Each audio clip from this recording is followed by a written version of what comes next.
in it the Km is same, whereas the Vmax decreases, correct? Then the example of competitive equilibrium. Physiostigmine and neostigmine, they compete with acetylcholine for choline esterase. Then we have allopurinol, which competes with hypoxaxanthin for xanthine oxidase.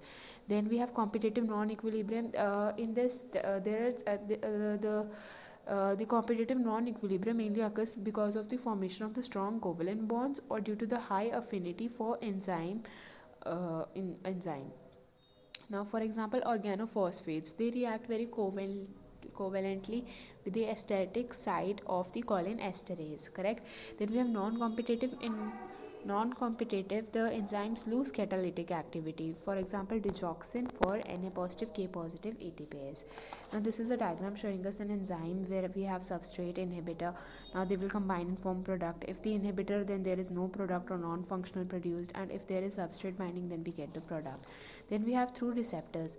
Receptors are basically macromolecular binding sites which are located on the surface within the effector cell that recognize the signal molecule or the drug molecule and initiate a cellular response to it.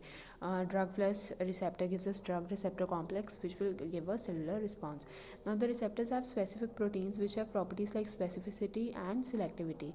Like there are adrenergic receptors alpha and beta, cholinergic receptors which are muscarinic acid and nicotinic receptors. Then we have opioid receptors.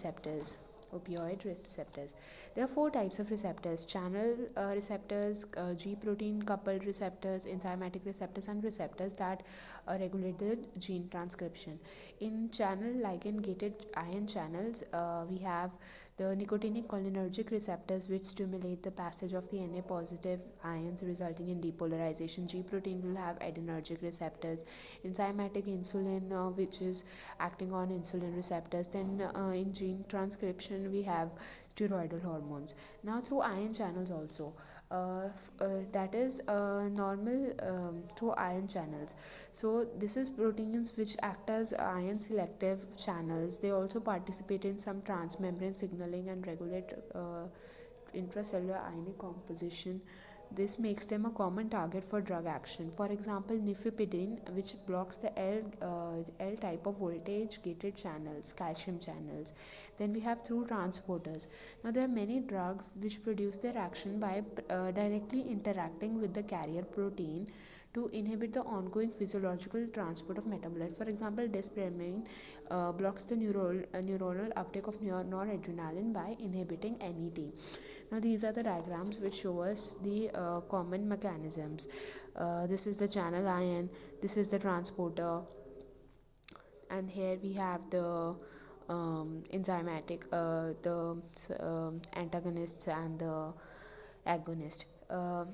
Okay, here we see that there is a blocker, there is an opener. If this goes in, then it will help in ion diffusion. Transporter, substrate change in the direction substrate is transported. In case this is a blocker, I forgot to label it. This is a blocker due to which there is no change in the configuration, leading to no transport. Here we have an agonist, a competitive antagonist, and a non-competitive antagonist.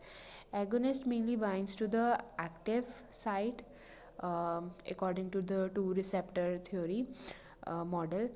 In competitive antagonist and non-competitive antagonist, antagonist basically binds to both the sites, active as well as inactive.